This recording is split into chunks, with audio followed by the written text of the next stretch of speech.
American team, they're going to play Cloud9. Well, if they're going to focus on anything, it would definitely be get either Minerva going, get that AD carry spot in a strong position for them. Dan's the shot caller. We'll see him making quite a bit of calls throughout the game, but the picks and bans, let's see what Lemonation can do with these for Cloud9. We already see the Kayle, Maokai and Kha'Zix coming out to stop Danagorn and that top lane left. So first 3 bans then already in from Kaboom, and Zed, I feel, a good choice to get rid of. We do see though that Meteor's going to have first pick coming his way. They actually take Lee Sin. They banned out Kha'Zix themselves, of course, which was a champion that Meteos ran that last time around. Poppy and Nah playing the crowd a bit. Not sure about that one. As they double lock in and everyone explodes. But no, I think the Lee Sin first pick is just to try and diminish the playmaking potential from Danagorn. Cloud9 feels like the only way they lose this game is if Kaboom can successfully pick a bunch of playmakers and then basically, there's a word for this, complete on a bunch of really high-risk plays, convert a bunch of really high-risk plays. Danagorn looking to lock in that Vi. We did see that come in the regionals for him. Had some pretty sufficient ganks pre-6 before getting that ultimate in. He is a very aggressive jungler. Looks like they'll actually leave that one away since they see the Lee Sin already. Take the Thresh and Lucian for the Lifesteal lane. Yeah, I think they'll be happy with that for the first couple of picks, get themselves onto something comfortable here. It's no secret that Minerva is going to be a big part of getting this team going. We'll see how Kaboom can translate from these picks into the game itself. For Cloud9 then, jungler already locked in here for Meteos, and what are they actually going to add into this one? Of course, Zed taken away from Height. I'll see if he actually goes for something for that mid lane in this second round of choices, with a couple of different options being taken off the table. At this point, there's still a hell of a lot open for him. Yeah, I almost feel, Joe, like something has fundamentally changed with Cloud9's pick and ban phase, because this is now 2 games in a row here at Worlds where they're waiting until near the end of the clock. Obviously, the double lock-in is the smart thing to do. Never lock in one champion and then wait on the next, because it will give the other team more time to prepare for your pick. But they're just doing a lot more discussion than they previously would. It used to be everything just shoots back and forth really quickly. They're still getting strong and powerful picks, but they're much more sure or cautious about it here at Worlds than they were in NALCS. Definitely putting a little twist on the thought process Kaboom has to choose each champion. They just see it, and then they are forced to answer what they have going. Obviously, they do want to create something that will be able to stop Cloud9 and whatever the composition they're putting together, but is it safer for them to kind of just play what they know how to play and kind of go straight down the line with their comfort?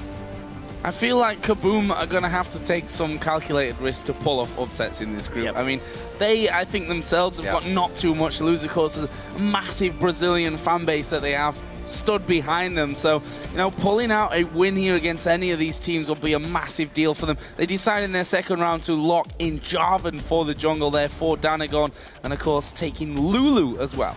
As an example, AHQ picked Blitzcrank multiple times in their group back in Taiwan, mainly because of the playmaking potential. It never paid off for them, but it was still their attempt in swinging team fights in their favor. Thresh is a similar style playmaker.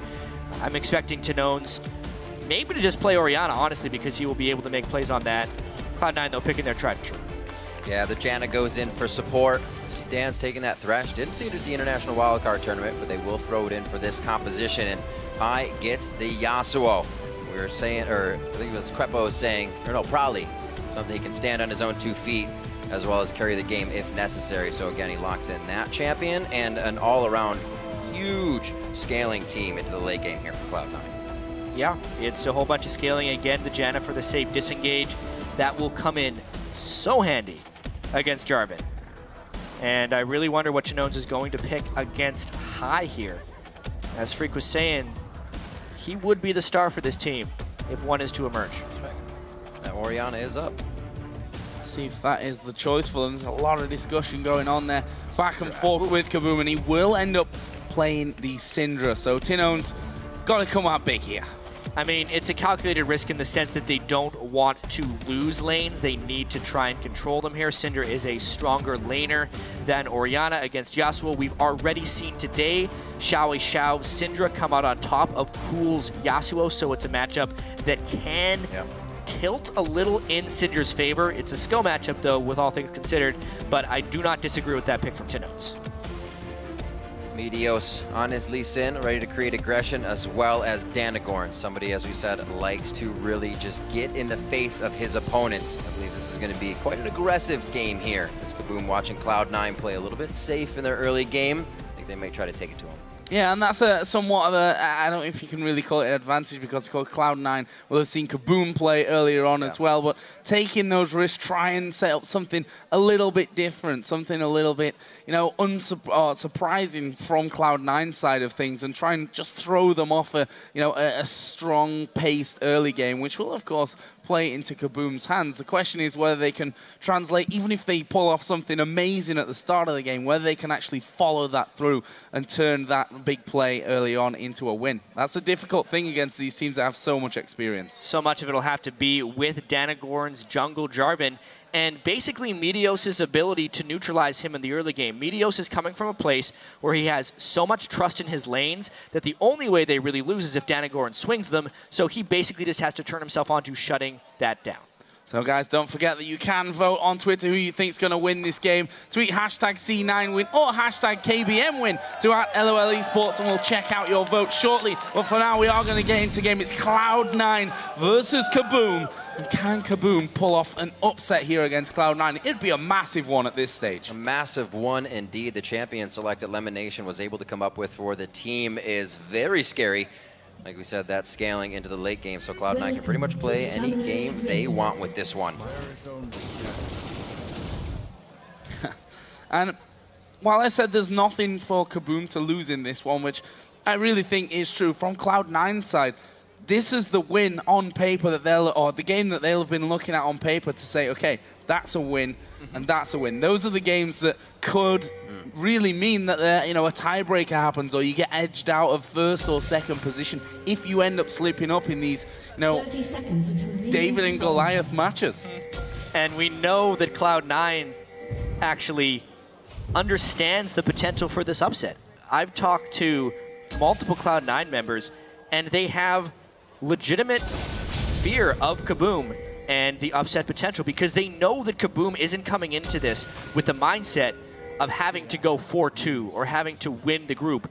They're coming in with the mindset that if they win a game, the World Championship is a success for them.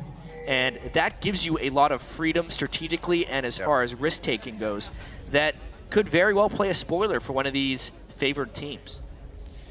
Well, it doesn't look like too many risks as of yet. They want to make sure, as we heard the analyst desk say, a strong laning phase. Not thinking that Cloud9 would let up in any one of those lanes, so it's up to Kaboom really to get at least an advantage in one of those lanes that could carry, hopefully, Tinotes. And you can see right here, Cloud9 playing no different against Kaboom than they would against other opponents, much like they do in the North American playoffs, much like they did against Alliance. They are doing the 80 carry in the top lane to neutralize the laning phase and get Sneaky some free farm. You see that Lep is headed up in that general direction. Lemonation just going to force him away completely. Says, right, shield on myself, do that extra damage. Danza is going to come up to join Lep, so that will leave us with the 2v2 on that top side, and also means, of course, that there's a bit of free farm down the bottom lane for Minerva on Lucian. I wonder if that free farm is going to turn into a fast push. The freeze has been broken for him. He can't turn this into an extended 1v0 without getting some turret damage down, and it will actually mean that Balls can pivot down to that bottom lane very easily and pick up a bunch of farm. Well, he knows, we know Balls loves to just stay in lane and keep himself safe until he can make a huge impact on it. He clicked on that CS. I saw it. He stopped halfway. This is Kaboom not playing the swap properly. It's something that requires a lot of practice. You have to be able to get good reads early on. You have to play wards early on in the game. But the fact that Minerva was in a lane all by himself without support health, and he did not set up a proper freeze, means Balls can very easily go in there and get farm. Oh, Meteos actually connecting with the Q there onto Danagon. They're both double buff. Where are the mid laners? Danagon actually going deep onto Meteos. Couldn't quite get that knock up, and now High trying to turn this one around. He's going to get a lot of damage off. Who's he going for? Puts the Ignite towards Danagon. He wants those double buffs, and Danagon flashes to the safety of the brush. If Danagon did not flash at that exact moment, High had the point-blank knock-up on it, and it would have been the double buff. So High, despite burning his Ignite there, definitely pressures Danagon, and it should give Meteos a leg up. Playing the flow very nicely, gets in for more damage on the Tinones. We saw this between Cool earlier as well. Xiao, he was taking a bit of damage, but Xiao was able to play that Syndra very strong. So Tinones, with the damage he's taken, still in a good position here. 17 to 21, not too bad on CS, as High tries to keep it aggressive. So after the first few waves in that mid lane, there is going to be High that has a slight advantage. The AD carries are actually sneaky with that 2-on-2 pressure that is edging ahead of that of Minerva, who of course is now in a full-on one-on-one versus Balls, and there's a good amount of damage here coming out from Balls. He needs to be careful here as Danagon comes down, and well, read like a book really. Balls has gone back toward the Tribush, but will he realize that Danagon's in there? He's got good range, no flash to go even further though. It was a choose your own adventure, and he definitely chose the wrong one in that path. He does not have the ward in the right spot, but Danagon is really waiting on this one, maybe for the last burst of mana to come out of Balls here, or maybe that... He's hoping for the Rune Prison, that's exactly it. They just don't bother waiting any longer, and it means Balls was not trapped in any cast animation, so he could easily flash the flag combo. So, the flash down. We'll see if Danagon can keep the aggression up from lane to lane.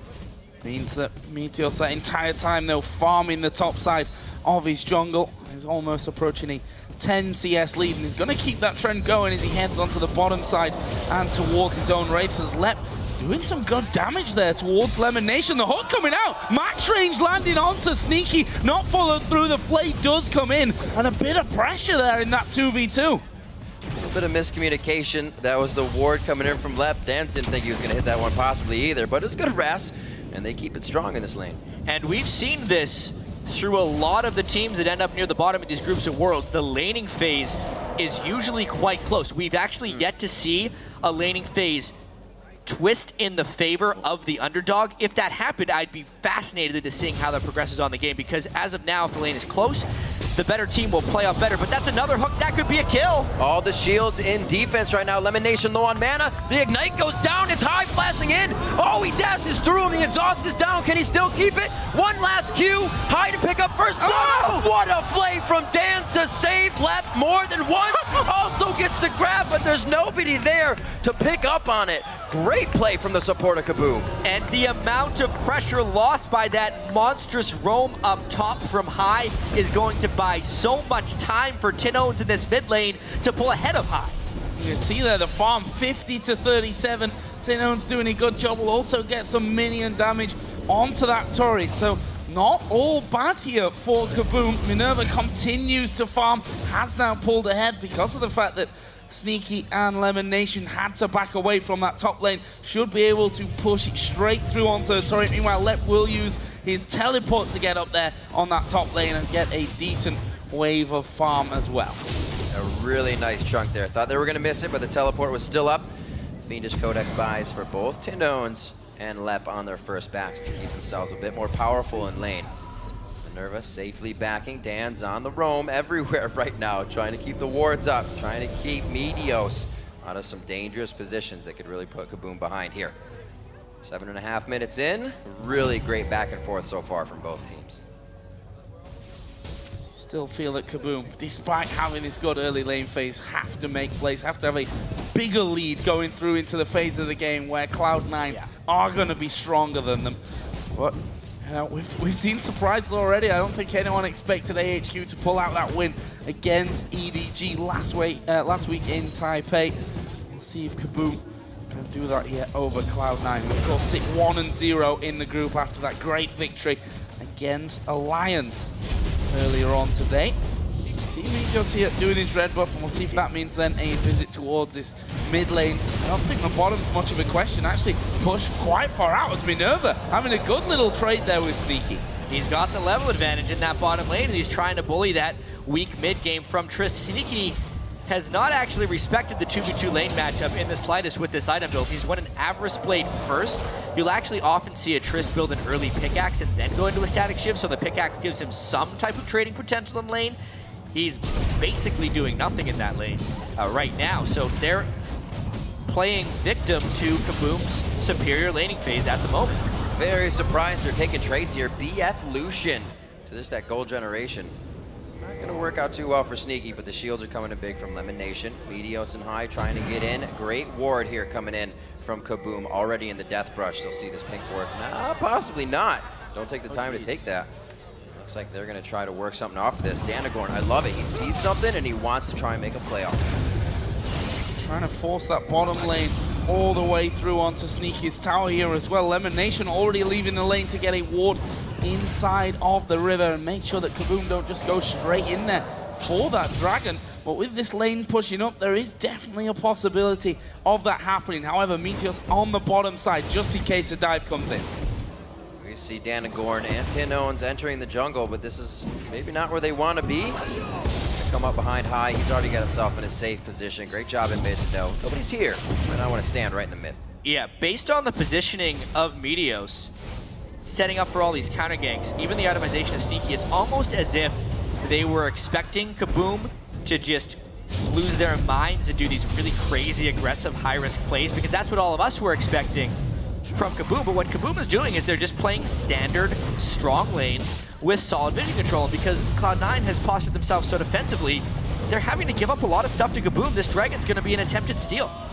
As long as they wait it out, Meteos won't be able to make it in. Oh, no! Stolen away there. Meteos is going to pay the price, though. Will go down for first blood, but getting in there nicely. I'm quite surprised that after that ward actually went down that someone didn't move to the backside to try and block that Q from coming through, but it was a smite, of course, from Meteos that got them that pickup on the dragon. It leaves Cloud9, after all that said and done, not 1,000, not quite that much just yet, 100 or so gold in the lead here over Kaboom, 10.5 minutes in, and that bottom lane once again going to be starting to push out as Lep and Balls going head to head, and Lep losing far too much health there. He needs to be careful, although Balls is on decently low HP. Yeah, the late game scaling of Cloud9 is vastly superior. Ryze plus Trist and the disengage from Janna. But with that being said, this early pressure and mid-game potential from Kaboom is pretty great. We'll see what Tinones can do with this double buff on Cinder, because he's out CS High by a pretty big margin. Some of that's from the roam that High did top lane, some of that's now that he has the double buffs, but it's Tinones' time to shine. And we also have Minerva, 95-72 on Sneaky, so they're taking hold when they need to with the damage, putting it in their belts as well. That pickaxe coming in onto Minerva, helping him trade with Sneaky in the bottom lane. Really, we've seen the shield be defensive for Sneaky, not really trade-oriented here. Dan's and Minerva continuously little poke plays. You get seen out by the ward. A little off on his sweeper there. Not a problem. Ping ward going down, and that will mean that Jarvan can come through for that lane gang. They need to clear out those minions, though, because they will have vision on the top side of that brush and may even give things away if they just try and fast push that one. Sneaky actually going out with his ultimate. There's the hook coming in. Goes wide. Lemon Nation will flash away from the flag and drag of Danagorn, and nicely avoided from Cloud9. Yeah, that was some pretty swift play there by Lemon Nation. If any of those spells landed, he was dead to rights, but he burns Flash, does not even have to burn his ultimate, and he escapes that gank unscathed. Sneaky using his ult on that. Seems like he'll feel safe in lane still with Lemon. They get that pink word cleared out of their forward brush, and they were able to regain control. Some kind of damage they could put on this. Oh, a little bit of miscommunication. Didn't take the minion out first, but they still pick up a safe lane here. And maybe a roam from Tinones. Looks like they want to get inside the jungle. They don't have too much vision on it, but they do see Meteos here and there. They want to make sure he's not making any of the plays. A lot of aggression coming in. Cloud9 collapses towards the top of Dragon, but nothing comes of it. Yeah, and a very quick flash by Tinones. He knew that he was out of position, and he immediately had to retreat. But with that collapse from the Cloud9 bottom lane, it does expose the bottom lane itself to being taken down. Oh, I think, man, left been up a little more than he can chew there. Has to use the wild growth. How to go back at walls. who will just pop straight through those pots, get himself healthy once again. Meanwhile, the bottom lane, he's still pushing here. Minerva might have gone a little bit too far into this one. Gives a blast back. We did have Danagon waiting inside of the brush, but Meteos and High both coming around. The point blank Q actually missing there, and Danagon will just slide over the wall to freedom. Nice grab, the box is down, Lemon's caught in the Cataclysm. Heal comes out from Sneaky, so they are still well within staying in this fight. It's gonna be Minerva going down, that's the 80 carry DPS out of the fight. The teleport comes in as well. They're gonna know it's gonna be stopped in the top lane actually. It was left with enough mana, but does he bring in a fight that he does not want? The Spell Flux able to come out and take him down. And just like that, Cloud9 gets 3 for 0. It took them 13.5 minutes to set up a play, but they were able to find one right there. The collapse down from the mid lane worked this time for High, and they just clean up from top to bottom. Almost 1,000 gold lead here with 2 minutes until that dragon comes up. Let's have another look at that one in the top lane. Balls 1v1 stop from TPing and says, okay, then I'll kill you instead. Yeah, I think that was just one of those situations where Balls knew he was already in a favorable position in lane, so he didn't care if the teleport got interrupted. If he gets to teleport down bottom lane, he gets a kill. If Lulu's gonna dare to interrupt him, he'll just kill Lulu. So it was a smart, heady play by Balls, and he gets a kill anyway. Minute and 30 coming in on Dragon. Looks like they will be able to lock down a bit of vision, but Kaboom has the same thing in mind. Coming out with a few pink wards. Going to be able to help this out more with sweepers. The orb already grabbed from Minerva. Definitely doesn't want to be caught out in these occasions. Credit as well to Kaboom at this point. If you look at the minimap, the bottom side of Cloud9's jungle is pretty much all warded up. There's a pink ward in the side of the red buff and one in the tri-bush there for Cloud9, but still a couple of deep wards out of Kaboom. They don't have one in this top lane though, which could be a problem if they decide to dive on through. Let will try and speed himself up. The Q will land. He's going to go in front of him. Wild Growth is used from Let. They get his ultimate and might just be able to finish the tower now. Yeah, but in the meanwhile, Kaboom is pushing down that mid lane, using that attack speed from Jarvan. They're answering most of Cloud9's moves pretty well. Well, a little too far behind. Not going to do, but not all. And such a great early game here. They said the lanes couldn't or wouldn't be won on the analyst desk, but Kaboom's doing everything they can to keep the pressure onto Cloud9. We've seen, as you said, Cloud9 play that safe game no matter who they're up against. Seems like Kaboom has found that as a way where they can get under their skin. Cloud9 is playing remarkably safe in this one as well. Yeah. I'm actually very surprised that Sneaky decided to go straight for the Static Shiv instead of stopping in the middle for a pickaxe, so he'd at least have some type of trading against Minerva. Now with the Static Shiv, he can be respectable in this next dragon fight, if that's what it comes to. Well, it looks like it will. The dragon just pulled out of its pit. Meanwhile, Lep is going to be having a go on this top turret. He does have teleport available to him if he's going to come down. Minerva will use an early cull in there. They pulled in balls and half-decent damage done to him. There is the TP coming on top one. He's got no HP left. He comes in with nothing, and Cloud9 just kill him off. Bit of a whoopsie. Not a good TP. Not in the slightest. Lep, it probably seemed so good in his head, but he just was not in sync with the rest of the team. Danagon was not initiated. They had no stun follow-up. He just gets blown up. I think Kobe would say something about that. But moving on. That's, 4-1. 17 minutes on the clock.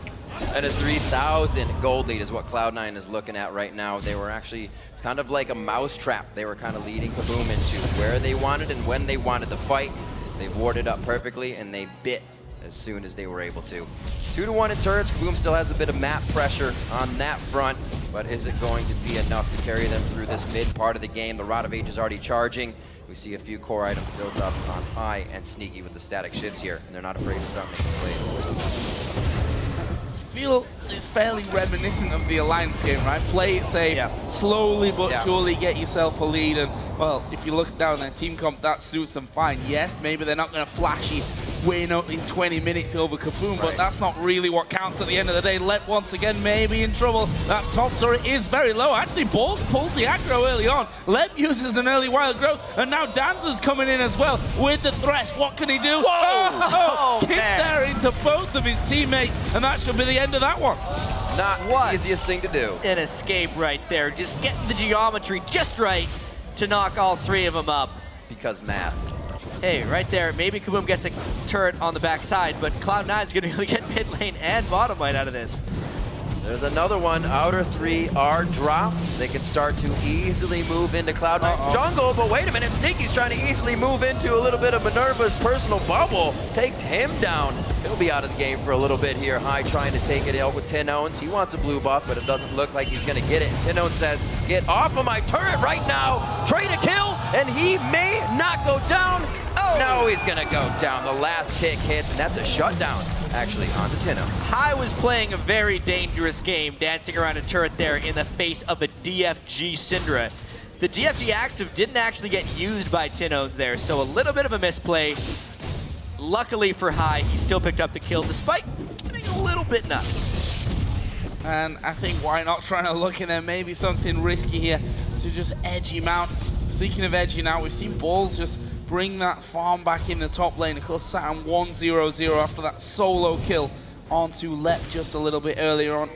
And had that tier stacking up for a good while now, and he's going to be picking up that Archangels pretty soon. And that's that fight once again in mid, and you see that Tinone's actually lost vision of High there for a moment. Yeah, well, he hit him with the ultimate real easy. The wind wall blocked so much, but then High ran out of his duration. Of course, Tinones is just going to ult his face at that point. He figured he'd get a 1-for-1 trade. That's the best he could get once his wind wall had fallen. Not really sure what High's play there outside of hoping to trade a kill. Nobody gets a blue buff. Well, he's got it back anyways as he comes back in the lane. Tinones still happy with that situation. 20 minutes on the clock, and it looks like Cloud9 starts to gather in the mid lane as they want to start cracking down on this pressure. That mid turret, about 5% HP left. They only have a little bit of work to do, but the whole team of Kaboom says, not this one, not right now. Couple of wards cleared out, the hook coming through from Dance. They had vision of that one thanks to the ward over the side. The Q lands, but no follow, but there's the knockup onto Tinone's High. Going to go in for this one. He himself will get next knocked up, but Sneaky coming around the side as well. Danagon will throw down his cataclysm, but Sneaky just knocks him back through the back wall, and that is a 2-for-0. This tower's going down now. That was some exquisite Yasuo play.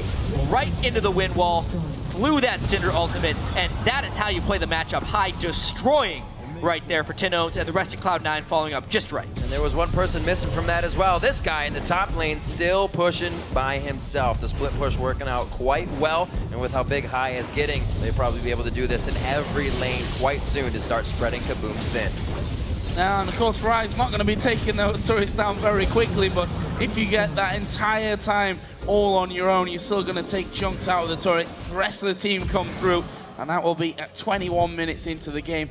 Well, we're closing in to a 10,000 gold lead at this point. 8-2 up in kills, 2 with the AD carry, 3 in the mid lane. Spread really nicely across the entire board. And this is that knock-up and ultimate from Yasuo again onto Tino. Yeah, the impressive thing to me wasn't the initiation, it was that wind wall.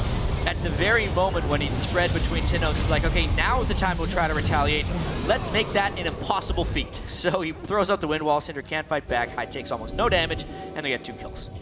Something you can't take away from Kaboom, the strong individual play, but you see the separation when it gets to the team fights, the coordination that the teams outside of their realm of play just start bringing to the table. It's too much for them to handle. Kaboom trying to set something up here, but can they pull it off in the end? Cloud9 just push the minion wave through and say, nah, you're going to be hiding around that corner. Let's not fight that one. Ward goes over the top, and that will spot pretty much the entire Kaboom team just waiting over the side. Just half a minute until the next dragon comes into play. Cloud9 already set up nicely, clearing out those wards as they come down. And there is the Q actually landing towards Lucian, but he's High that's going on to Danagon here in the middle, and he's taken a lot of damage already. A late Wild Growth will save him, but that pretty much just guarantees the dragon now. Yeah, Cloud9 still playing to a level of safety and caution, but they're turning up their aggression ever so slightly the larger their lead grows. This is only 22 minutes in, but they have assumed control. With the safety we've seen lately from Meteos, the rest of the team, it's really been High the one to start going in hard on these fights. Yasuo allows them to do that a little bit stronger. They're going to go ahead and pick up another dragon within this game, all of them, for that fact. Looks like they are happy to head back right now, take their time, get back into this one. Great warding all around right now pink wards are already out. We'll probably see Cloud9 start to move those up as they disappear from their side of the map. 23 minutes in right now, 8-2. Seems like they started to pretty much just clamp down right to the strategy. And Balls might even feel comfortable enough to go full on into Minerva at this point. That Archangel, Rod of Ages. And not often we see Rise being able to split push so effectively, but certainly pulling it off this game. Kaboom, you know, unable to really answer him this far up into the game. You see the wards on the bottom side of Kaboom's jungle put down by Cloud9. They're even going to be clearing out now over towards the Dragon side. And they've sent Minerva to try and deal on that bottom side of the map with Balls. But, well, if he's then pushed away from the tower, he can just TP over towards the Baron or wherever else Cloud9 might be pushing. Cloud9 really holds all the cards in this matchup, and it just, means they can catch people in the jungle. Big hit onto Dance, throws down the box, the disengage, but they know they have what they want. This is almost exactly what happened in their fight earlier. Not a kill's gonna come out of this, but all the pressure that they need to make something happen will. Yeah, I mean, they get people so low here, they're thinking they could just do the Baron. They were expecting Kaboom to try and check, but when they realized how cautious they were, they're just gonna start dealing with 2 men. That is a Scrying Orb, though, that will spot them. Minerva's pickup. Waiting off to the side. Actually, stun comes in onto Balls here, but Sneaky off to the side, able to put some damage back. Dan's even stepping forward there, maybe looking for a hook, but Cloud9 already backed away from that one.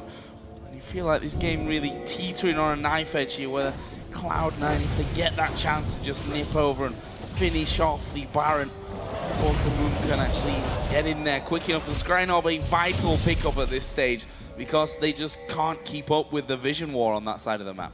No, they're falling so far behind. And one thing that happens when you do Force Sweeper and a Scrying Orb as well is because you're dropping off trinkets, you actually just have to place more purchase wards. They have the double side stone, which should aid in that, but it's just not necessarily keeping up with what Cloud9 is doing. Damcorn uses everything to get in. That's a pretty headstrong clear he's got himself going into there. It is going to be, the Lantern gets stopped, but he is able to put his left foot out and do the hokey pokey. Gets out on that, and he gets himself to safety. 26 minutes coming up on the clock. Looking grim for this Baron for Kaboom. It looks like Cloud9 wants to throw themselves into this. Just face check and brush right now. You can see how confident Balls is, how far ahead he is right now. Level 14, and it's just about the highest in the game besides Tindos. Tindos actually just recalling there. There's a wind wall coming down. Will stop most of the culling. Leaves Minions still alive underneath the tower, and Cloud9 just walking in for that one. Will take another inner turret. Leaves just the base left alive now for Kaboom. That 10,000 gold lead is just moments away, you feel, for Cloud9. There's Lep spotted by Meteos. And if you look at the minimap as well, it's pretty much all blue at this stage.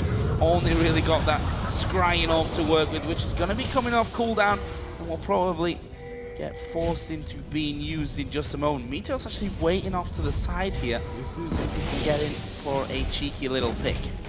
Cloud9 definitely not letting off the gas here. Kaboom is hoping to get some type of pick with that Deathfire Grasp onto Tindos. Just one kill to hopefully create more of an advantage, but it's the other way around here. Cloud9 is definitely the ones dictating because you don't actually get catches without vision control. That's where it all begins. Cloud9 holds all that. And it's hard. You have High initiating as well with the Guardian Angel. Their catches kind of be for naught if they use everything onto him, and High can really force that to happen. Goes into the minions. He's going to get his Qs here. Might just initiate his own fight, but they are using just to push the team back left just on the outside.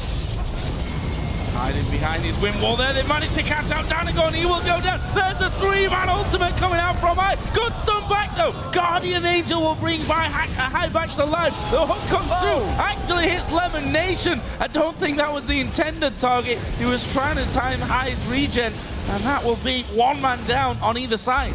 Hey, they got a kill, still counts, but now Cloud9 is trying to push on. Sneaky is a monster. Oh, Sneaky indeed, tearing through the base by himself, looking for Lep. Gets his reset to jump out of this one. Lep's doing everything he can. He just wants to kill. Whimsy speed up. Will he be able to lock it down? Meteos says, eat my foot, and he's going to be out of this one. minute left on to Dragon. That's not Baron. And it looks like they may actually just decide to walk this one out. Dragon can go to Kaboom. Cloud9 knows what they want the rest of this game.